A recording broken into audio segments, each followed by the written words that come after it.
Hey class, I'm Mr. Thornton, you've got 10 days until May, and I'm going to help you succeed in your GCSE. This lesson, teaching other people.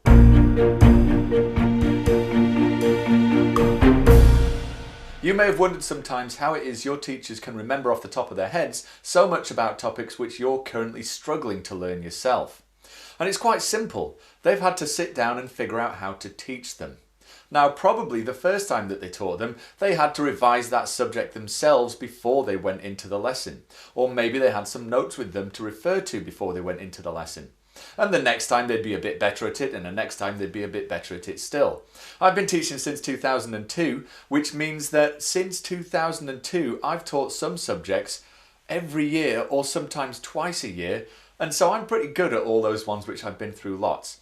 Obviously, you don't have time for that, but you can take advantage of the fact that teaching will help you learn a topic as well. Now, before we go any further, I just want to show you this graphic, which represents how different learning methods affect how much information you retain.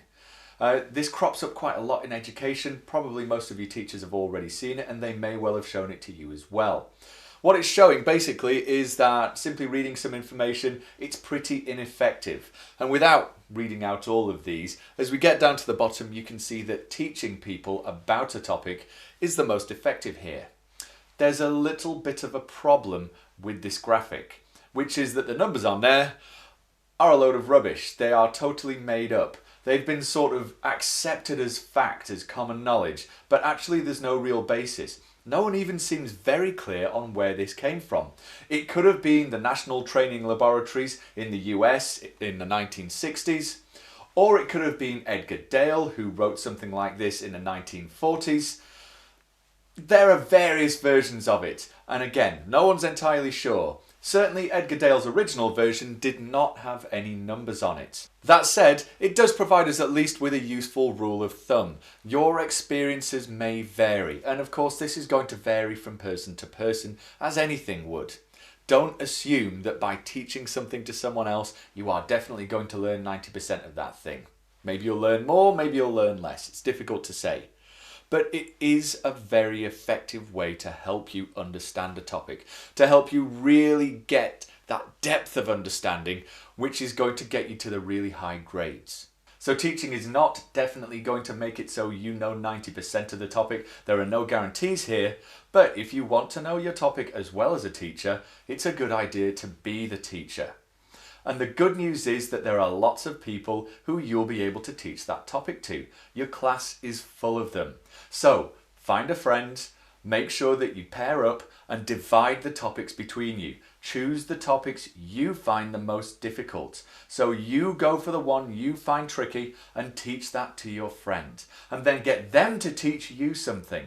You both get a little bit of extra learning from that other person, plus you have to focus on how to teach that topic too. Particularly for those of you who are finding the other revision techniques a bit boring, this can be a really valuable technique. It lets you mix things up, gives you more variety, but you do need to stay focused on the teaching, not just chatting with a friend. If you don't have the opportunity to meet up with any friends at school at break or lunch, or maybe after school, and you can't get round to each other's houses, then remember there's always all sorts of video chat services as well, and there's nothing stopping you doing the teaching over those. You're going to think about how best to explain that topic, and you are not just allowed to read your notes. You can keep a few notes there just to prompt you, but mostly you need to be talking to the person. You need to be explaining what you're teaching to that person. And they might say, I don't get it. You're going to have to keep trying. You're going to have to keep thinking about how to approach it so that they do get it. Now, that doesn't mean that you need to spend 5 hours on one single thing. If they don't get it, say, okay, we'll come back to that. And think about how else you could present that information to make it a bit clearer for them. Don't waste your entire revision session on just one little bit. Try and move on to the next bit and come back to it another time. If for whatever reason you're unable to arrange to teach that topic to a friend, then there's a couple of other options. Firstly, you could teach it to family members, a brother, a sister, or even your parents. I know they may not be especially keen to learn about how to rearrange equations, or how to perform a titration, or how to conjugate a verb in French, or any of those other things which you're having to learn right now.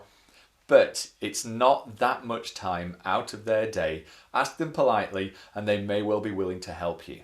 Lastly, if none of those options are working out for you, if you're struggling to find anyone who you know to explain it to, then why not explain it to the entire world? Film a short video on your phone and upload it to YouTube.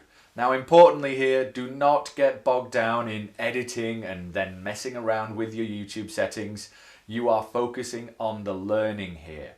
You are not trying to do this to make it the most professional video ever. Also, I don't want you competing with me. But have a go at that if there are no other options available to you, and you'll find that having to think about it, having to prepare that resource, having to prepare those materials will get you a much deeper knowledge of whatever you're struggling with. I hope that video really helped you. If it did, it really helps my channel when you like, subscribe and share these videos. Let people know I'm going to succeed in my GCSE. All the links and info for this video are in the description, and please let me know what you thought in the comments or on Twitter at Mr. Thornton UK, or use the hashtag #SucceedInMyGCSE. There are loads more GCSE Science videos on my channel too. Here's another one which YouTube thinks you might find useful. You can click my picture just here to subscribe, click down there to check how well you understood with the Snap Quiz website and app, and you can click just here to get my revision guides. Good luck in your GCSEs everyone, and thanks very much for watching.